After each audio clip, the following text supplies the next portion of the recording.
Naam, hali gani mtazamaji wa TVE, karibu katika taarifa ya habari tukujuze yale yaliyojiri tukuandalia kutoka chumba cha habari. Mimi ni Godwin Mawanja, nitakusomea habari za kitaifa na kimataifa. Habari za biashara zitasomwa na Nezia Masinde, na kwenye habari za michezo tutakuwa naye Jonas Maziku. Karibu hadi tamati. Kifuatacho ndani ya TVE habari. Waziri Mkuu Kassim Majaliwa azitaka halmashauri zote nchini kuanzisha vituo vya ukusanyaji taka. Uzalishaji wa mabati ya rangi nchini wafikia tani 260,000 kwa mwaka. Na katika habari za kimataifa, wa Palestina 27 wa Gaza wauawa wakienda kuchukua misaada. Karibu mtazamaji wa TVE, na moja kwa moja tuanzie na Waziri Mkuu Kassim Majaliwa amezitaka halmashauri zote nchini kuanzisha vituo vya ukusanyaji taka kama sehemu ya juhudi za kuhakikisha usimamizi salama wa taka na kuendeleza matumizi endelevu ya mazingira. Taarifa ndio na Richo Chache na somo na Goodluck Msola. Agizo hilo limetolewa wakati wa uzinduzi wa mkakati wa kitaifa wa usimamizi wa taka uliofanyika katika mkutano wa vijana wanaojihusisha na masuala ya mazingira wa mwaka 2025. Youth Green Summit 2025 uliofanyika chini ya kauli mbiu isemayo kujenga suluhisho endelevu kwa kesho, maliza utegemezi wa plastiki leo. Katika mkutano huo, Waziri Mkuu Kassim Majaliwa amesisitiza juu ya umuhimu wa halmashauri nchini kushirikiana kwa karibu na ofisi ya makamu wa rais muungano na mazingira kuandaa mipango jumuishi inayowashirikisha vijana katika biashara ya hewa ukaa, kwani taka zinaweza kubadilishwa kuwa rasilimali zenye thamani na kuwatia moyo vijana kuziona changamoto za mazingira kama fursa za ubunifu. Amesema serikali imejidhatiti kuendeleza matumizi ya nishati safi, ikiwa ni pamoja na juhudi za kusambaza umeme katika kila kijiji na kitongoji ili kupunguza utegemezi wa kuni. Vituo vya kuchakata na kutenganisha taka ili kuhakikisha kwamba taka zote zinazozalishwa zinashughulikiwa kwa njia salama na endelevu, huku zipunguza mzigo wa taka unaokwenda majalalani au kusambaa hovyo katika makazi yetu ya watu kwenye miji, ikianzia kwenda mpaka vijijini. 2, tena kwa halmashauri zote nchini zishirikiane na ofisi ya makamu wa rais mazingira kuandaa mipango ya kuwezesha jamii na vijana kushiriki kwenye biashara ya carbon, ambayo mtapata maelezo mazuri kutoka kwa ndugu African Carbon Agency, lakini pia namna ambavyo mnaweza kushiriki kwenye biashara hiyo na kuweza kuona masoko yake. Huku kwenye taka zetu ambazo zipo, tukatengeneza mfumo wa taka rejea, unaitwa urejeshaji taka, recycling, ambayo pia inaleta manufaa.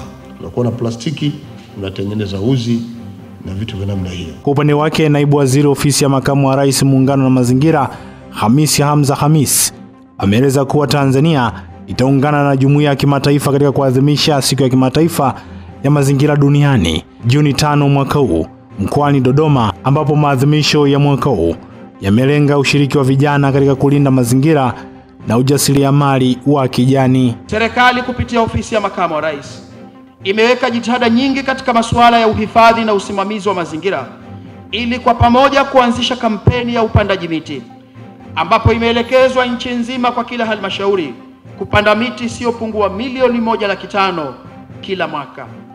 Aidha, ofisi ya makamu wa rais imeendelea kuelimisha ama kuibua fursa zitokanazo na masuala ya utunzaji na uhifadhi wa mazingira kama vile biashara ya kaboni, urejeshaji wa taka. Sambamba na hilo, ofisi imekuwa ikiandaa kanuni, mikakati na miongozo mbalimbali ya usimamizi wa mazingira, mfano muongozo wa 3R, kwa maana kwamba punguza, tumia tena na rejeleza. Naye mwakilishi kutoka Chuo Kikuu cha Dar es Salaam Profesa Noah Mapula ameeleza mchango wa chuo hicho katika kuzalisha wataalamu wa mazingira na kuahidi kuendeleza tafiti za ushirikishwaji wa vijana katika kutafuta suluhisho za changamoto za mazingira. Tunapokutana hapa leo, dhamira yetu ni moja: kuleta pamoja vijana, wataalamu, viongozi wa serikali na wadau wengine wa mazingira kujadili njia bora za kuhifadhi na kusimamia mazingira yetu. Tunafahamu kuwa vijana ni nguvu kazi ya taifa na mabadiliko ya kweli hayawezi kufikiwa bila ushiriki wao wa dhati. Kwa muktadha huu, napenda kutoa pongezi za dhati kwa waandaji wa kongamano hili kwa ubunifu na jitihada zao. Kwa sasa kati ya tani milioni 14.4 hadi 20 za taka huzalishwa kila siku nchini, Hivyo mamlaka zimeendelea kutoa wito kutumika kwa teknolojia za kisasa za usimamizi wa taka na kuimarisha juhudi kupunguza uchafuzi wa mazingira kwa angalau 50%. Asante sana Goodluck Msolla kwa taarifa hiyo.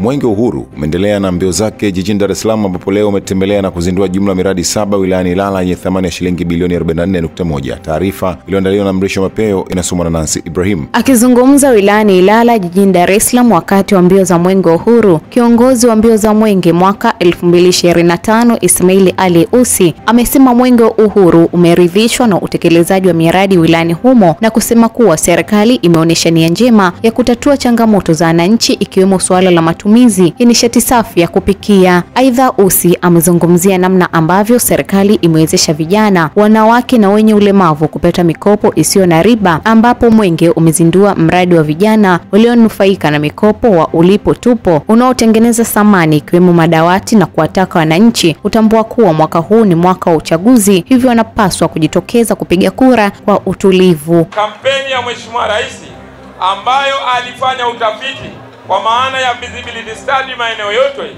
na baada ya kuona wananchi wengi wanaathirika kwa utumiaji wa nishati ya kuni, Mheshimiwa Rais akaona hapana, akaja na kampeni ya kuhakikisha wananchi wa Kitanzania wanaenda kutumia nishati safi mbadala, kwa maana nishati safi ya kupikia ya gesi. Na nyinyi wengi wenu ni mashuhuda, hasa wananchi wa eneo hili la Ilala.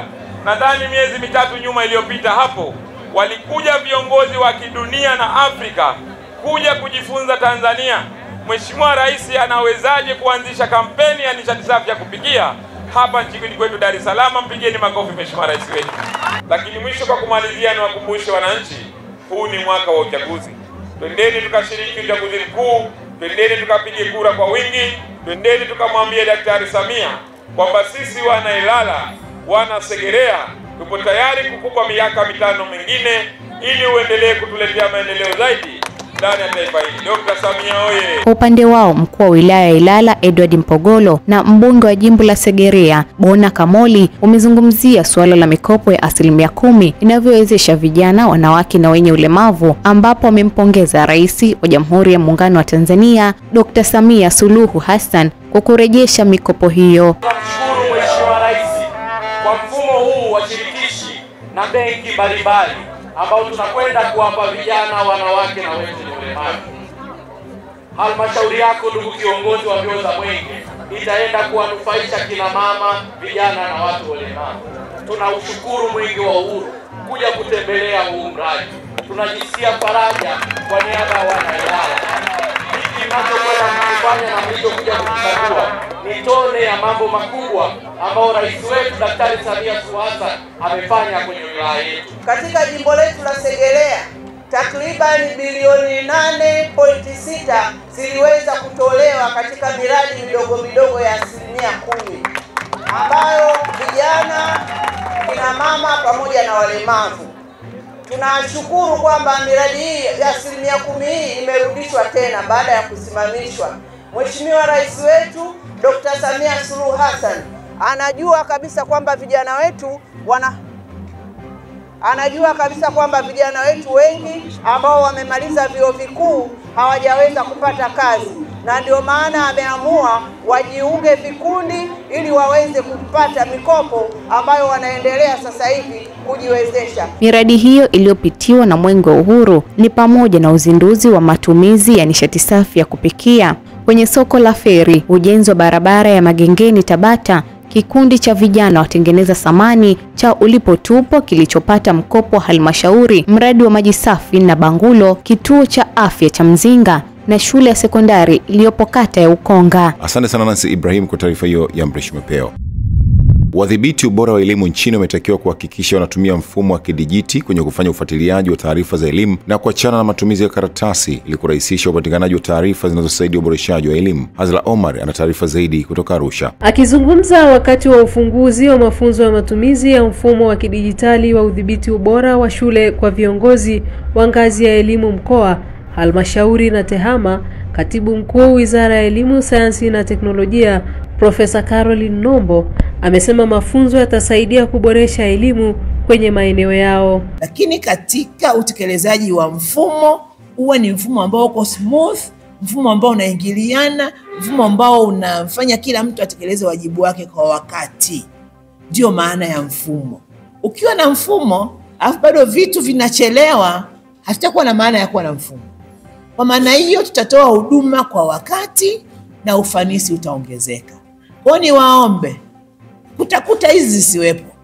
Mfumo wetu lazima uwe mfumo huu mmoja, na kila actor, kila mdau ajione kwamba ana ulazima wa kufanya kitu kwa wakati huo katika mfumo huu. Mkurugenzi wa udhibiti ubora Wizara ya Elimu Ephraim Simbeye anasema mafunzo haya yataleta mageuzi kwenye sekta ya elimu na kufikia ndoto ya mtoto wa Kitanzania ya kupata elimu bora. Leo tumeungana wadhibiti ubora wa shule, maafisa elimu wa wilaya, maafisa elimu wa mikoa wako hapa Arusha.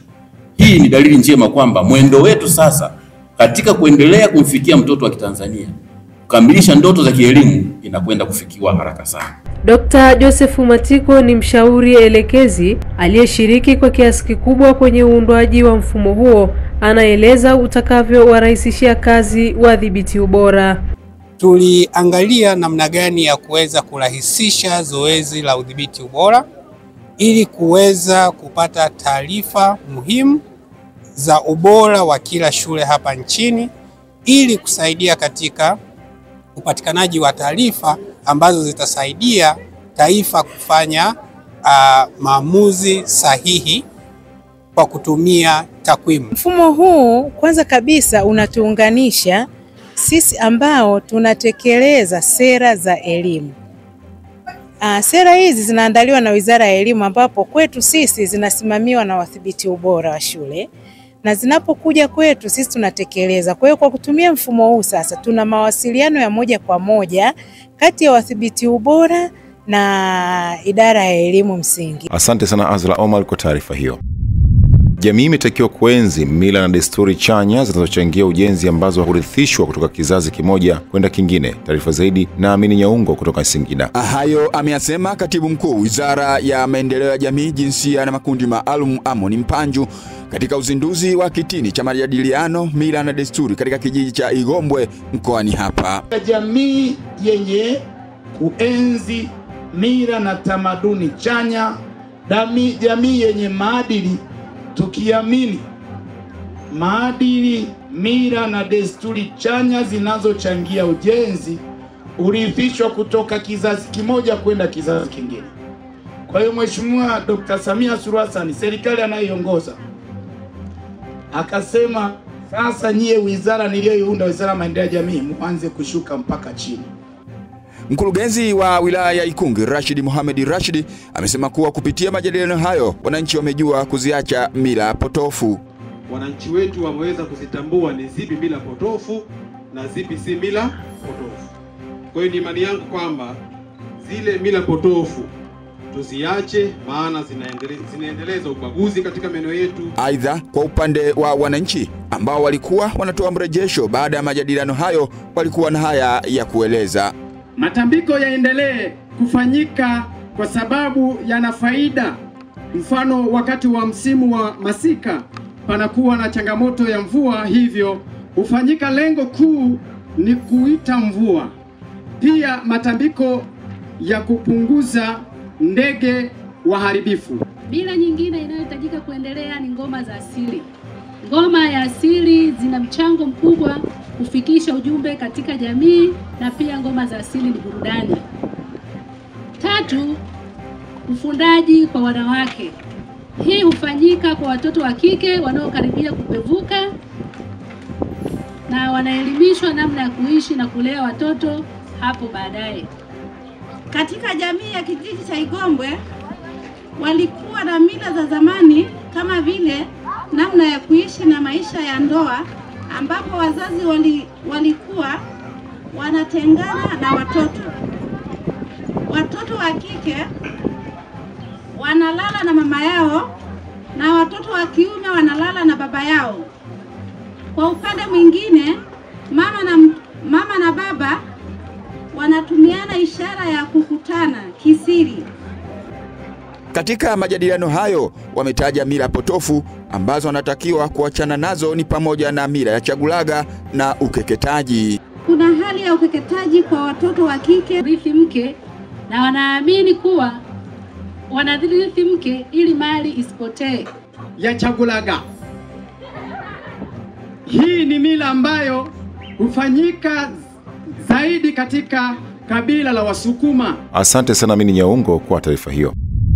Zaidi ya taasisi na asasi 103 zinazounda mtandao wa kupinga ndoa za utotoni nchini zimemhimiza Waziri wa Katiba na Sheria kufanya maamuzi ya mabadiliko ya sheria ya ndoa ya mwaka 1971 kwa kufuata sheria badala ya kufuata mila na imani za dini, hasa ikizingatiwa Tanzania imekuwa ikiongozwa na utawala wa sheria. Goodluck Kimsola ameenda taarifa zaidi. Mtandao ambao umefanya mkutano na vyombo vya habari ikiwa ni baada ya Waziri wa Katiba na Sheria Dr. Damas Ndumbaro kueleza mchakato wa mabadiliko ya sheria ya ndoa mwaka 1971 utalazimika kusubiri ridhaa ya viongozi wa dini na kimila ili uweze kuendelea.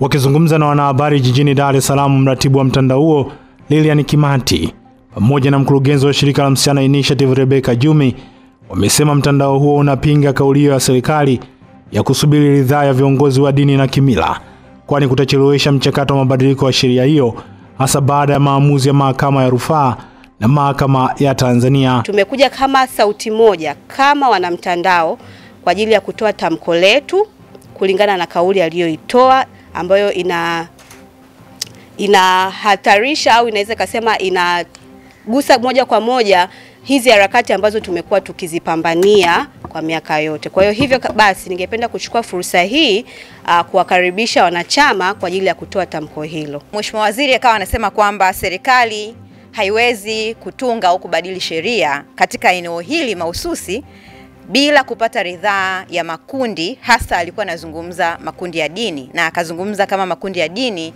ndio kikwazo kwenye kubadilisha sheria hii.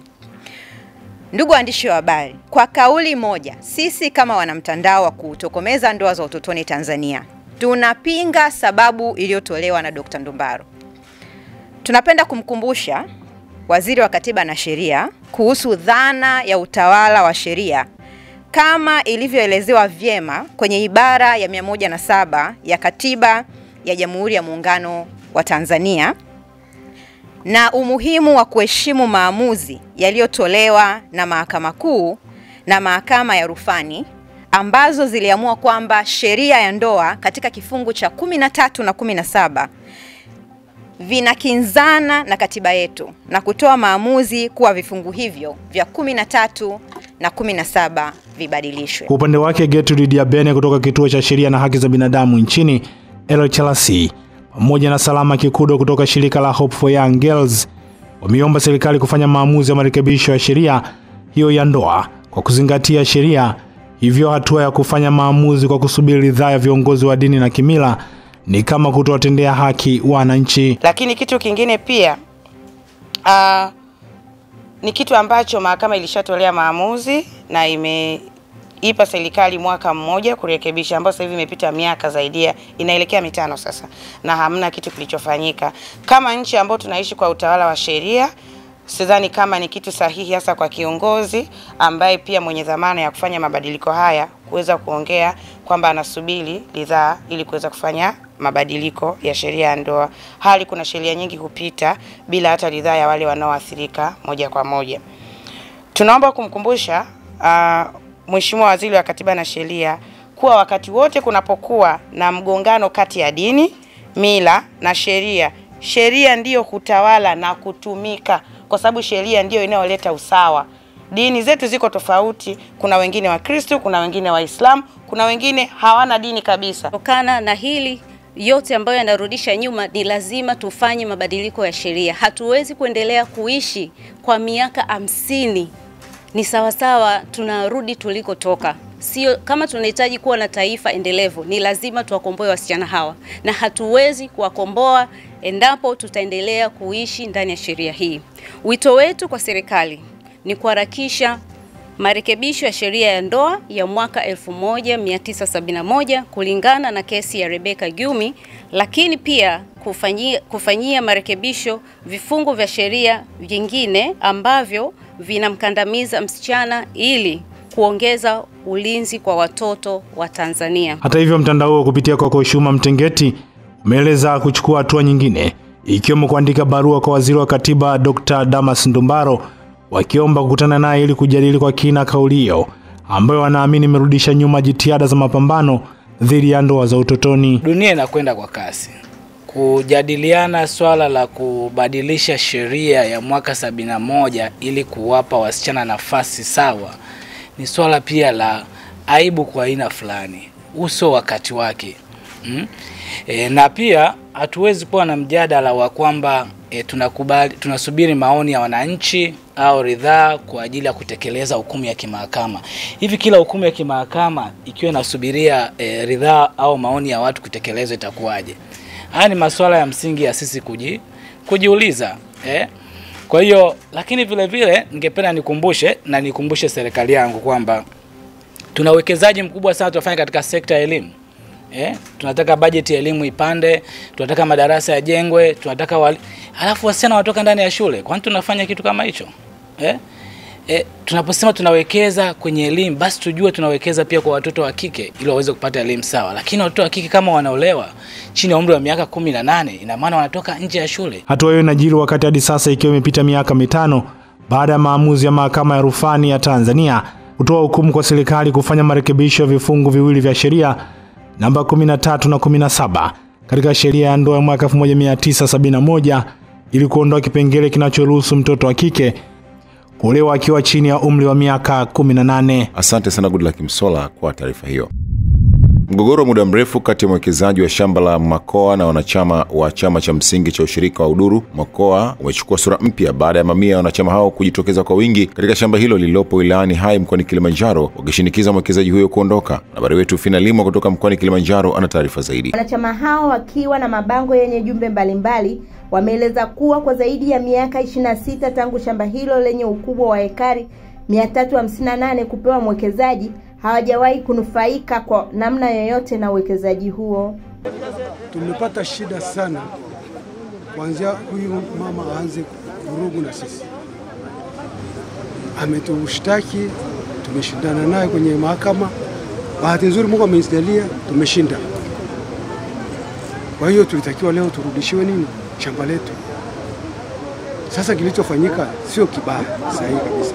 Lakini tunazidi kumwomba Mungu atusaidie ili shamba lirudi, kwa sababu kwanza hatuna ajira kwa ajili ya vijana wetu. Ili shamba lingetupatia ajira nyingi. Alafu miundombinu na vitu vingi katika shamba hili vilishaharibika.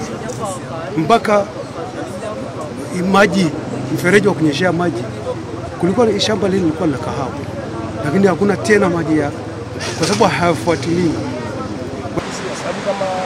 Sababu eneo hili mkataba alivyoingia alikuwa anaotesha kahawa ajira katika kijiji cha. Sasa je kufanya hivi kwanza nichukua eneo hili anafuga wanyama. Mzungu alicheza alikuja hapa ajenge hoteli kwa maana vijana wetu sio wanapata ajira. Huyu mzungu kwa sasa hivi adai kijiji cha ndo anadaiwa. Katika kukabiliana na hali hiyo, mkuu wa wilaya Hai Hassan Bomboko alilazimika kufika katika eneo la tukio kujirudisha na hali halisi na kutaka maelekezo kutoka kwa mwekezaji kuhusu sababu za kushindwa kuondoka licha ya mgogoro huo kuonekana kuwa tayari umetatuliwa. Kama mnafahamu, kwa kipindi cha miaka 26 au zaidi ya miaka 26 kumekuwa na mgogoro kati ya aliyekuwa mwekezaji pamoja na ushirika, na umeenda mbali, umekuwa ni pamoja na wananchi kwa ujumla. Ndugu zangu, mgogoro huu umepitia hatua tofauti tofauti, lakini hivi karibuni Mahakama Kuu imetoa maamuzi ambayo inaonyesha kabisa kwamba hakuna mkataba kwa sasa na eneo hili lirudi kwa ushirika. Mbunge wa jimbo la Hai Sashisha Mafue ambaye alikuwepo katika eneo hilo na kueleza juhudi za wanachama wa chama cha msingi cha Uduru Makoa za kutafuta haki yao zimekuwa zikigonga mwamba kwa muda mrefu. Kwa hiyo niwahakikishie shamba hili litarudi mkononi mwetu. Endeleeni kuwa wapole. Endeleeni kuwa tusifanye vurugu ya aina yoyote ili tusitoe nafasi ya yeye kuendelea kutusumbua. Lakini tutakapowaita msiache kuja. Ndio jamani? Tutakapowaita msiache kuja. Na msichoke. Mlesha hafu. Yangu yofika shinini ha. Lazima lukea ndo kumwi. Wanachama wa chama hicho wanatoa wito kwa mamlaka husika kuingilia kati na kuhakikisha mwekezaji huyo anaondoka katika shamba hilo ili wapate fursa za kulitumia kwa maendeleo ya kijamii na uchumi. Asante sana Fina Limo kwa taarifa hiyo.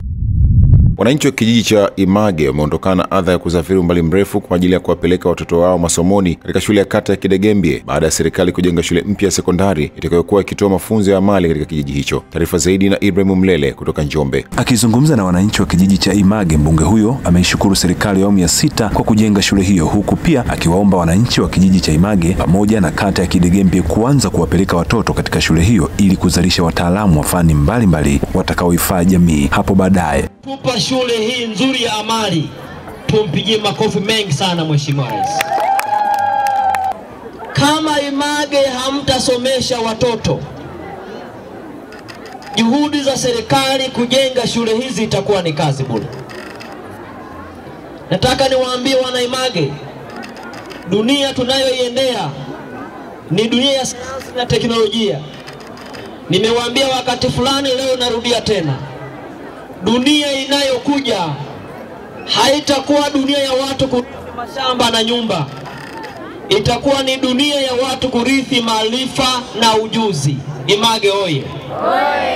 Usiposomesha mtoto wana Image, usipompa mtoto ujuzi, nataka niwaambie wana Image, mashamba ya kugawana hayatoshi. Mwenyekiti wa halmashauri ya wilaya ya Njombe Valentino Hongoli pamoja na afisa elimu wa sekondari Charles Mesha Kiuruye wameeleza namna miradi ya elimu ilivyotekelezwa katika jimbo hilo. Kwa kuongeza shule ikiwepo katika kata Kidegembye kijiji cha Image, ambapo taarifa inasema mlipata milioni 583,180,028. Lakini kama haitoshi, alitoa fedha hizo hizo kwenye shule ya msingi sekondari ya Nyombo, kiasi hicho cha fedha milioni 583,180,028. Lakini kama haitoshi, pale Ikondo hakukuwa na shule ya sekondari ndugu zangu. Ili kuhakikisha kwamba jimbo lake lote na shule za sekondari, alitoa fedha pale pia ya ujenzi wa sekondari. Kwa hiyo Ikondo wana shule ya sekondari nzuri kama hii. Imewezesha shule zote za elimu ya sekondari zitakuwa na mchepuo wa mkondo wa jumla na vile vile na mkondo wa mkondo wa amali. Kwa hiyo kwa jinsi hiyo karibia shule zote za halmashauri ya wilaya ya Njombe zitakuwa zinafundisha masomo ya biashara. Hiyo ni mkondo vile vile ni masomo yanayotolewa katika mkondo wa amali. Baada ya kuwekwa jiwe la msingi katika shule hii, baadhi ya wananchi wa kijiji cha Image kata ya Kidegembye wakaeleza furaha yao. Kwa kweli tunafurahishwa sana kwa sababu tangu nyuma tulikuwa na matatizo. Vijana kuwapeleka shule tulipenda, lakini tulikuwa tunapata shida, maana ya kuwasafirisha wakafike masomoni, hiyo ni gharama. Mara utafute nauli, mara utafute fedha ya matumizi njiani, mara utafute fedha ya kujikirimu huko shuleni, lakini hapa tupo nyumbani. Nadhani shule hii itatupa kipaumbele sana kupeleka watoto shuleni. Yaani nimefurahi sana kuiona shule imesogea karibu. Kwanza mara ya kwanza tulikuwa tunajisikia vibaya sana kwa sababu umbali wa shule ilikuwa ni vibaya sana. Asante sana Ibrahim Mlele kwa taarifa hiyo. Wastaafu mkoani Shinyanga wameeleza kukabiliwa na matatizo ikiwemo kutopata haki zao za msingi kwa wakati, ikiwemo ya kulipwa pensheni zao. Mwamvita Mkondo ameenda taarifa zaidi kutoka mkoani Shinyanga. Wakizungumza katika uzinduzi wa umoja wa wastaafu Tanzania kwa mkoa wa Shinyanga, baadhi ya wastaafu wamesema umoja huo utasaidia kushughulikia matatizo yanayowakabili wastaafu ili yafanyiwe kazi. Changamoto za wastaafu ni kuto kujiandaa kustaafu. Kwa ujumla wengi tunahangaika kwa nafasi hiyo. Tunapopata kazi hatujiandai namna ya kustaafu. Tunakuja kuingia katika mambo ambayo yanaleteleza mafao yote kukombwa na baadaye majuto. Angalau wastaafu tumepata mahali ambapo tutapata mahali pa kupaza sauti. Mimi nilivyostaafu mwaka 2016 Kwanza kupewa pensheni nilikaa miezi mitatu. Sipo kwenye payroll, halafu hakuna mshahara kwa muda wa miezi mitatu. Kwa hiyo unaanza kutaabisha watu, labda watoto ndani wakusaidie, kwa sababu bado maisha yanaendelea. Watu wengi wamepoteza haki zao kutokana na kutoelimishwa kuhusu haki na stahili zao baada ya kustaafu. Mfano, wastaafu kutokuwa na bima ya afya kutokana na kutojua masharti na utaratibu wa kupata kadi ya bima baada ya kustaafu. Rais wa Umoja wa Wastaafu Tanzania, Daudi Bilikesi, amesema bado kuna matatizo kwa wastaafu katika kuhakikisha wanapata haki zao za msingi, ikiwa ni pamoja na kulipa pensheni zao kwa wakati. Lakini kwa kuungana pamoja tutatambua nguvu tulionayo. Tutatambua potentials mbalimbali tulizonazo, na kwamba tukiziunganisha tunaweza tukapiga hatua. Tunaweza tukayashinda ambayo kwa mmoja mmoja ni tatizo, kwa mmoja mmoja ni kero, kwa mmoja mmoja ni jambo ambalo limekuwa gumu kwake. Lakini kwa kukutana kama tulivyo hapa, tukianza kuzijadili kero zetu, tunaweza kupata ufumbuzi au njia namna gani tuziendee, hata kama uwezo wa kuzifumbua hauko miongoni mwetu. Swala ya bima ya afya, sisi tulioko hapa, magonjwa yetu yanajulikana ni yapi: moyo, kibofu cha mkojo, sisili.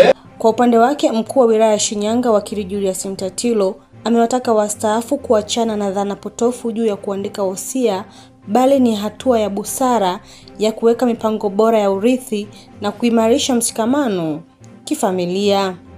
Hizi familia zinaparaganyika kwa sababu watu hawaandiki wosia. Lakini nataka kuambia kwamba watu tuandike wosia. Sasa wewe umri huo unaogopa kuandika wosia. Mimi at my 40s, katika miaka yangu 42 sijui, nimeshaandika wosia nikiwa na miaka 35. Kuna mtu anaandika wosia na miaka 30, ana miaka 40, anakuja kufa na miaka 100 na ngapi? Na 10. Wengi tu anaishi miaka 70 zaidi baada ya kuandika wosia. Halafu na mtu anakuja anakuambia ukiandika wosia unajichuria kifo. Nani amekudanganya? Ripoti kutoka mkoani Shinyanga, mimi ni Mwamvita Mkondo wa TVE. Asante sana Mwamvita Mkondo kwa taarifa hiyo.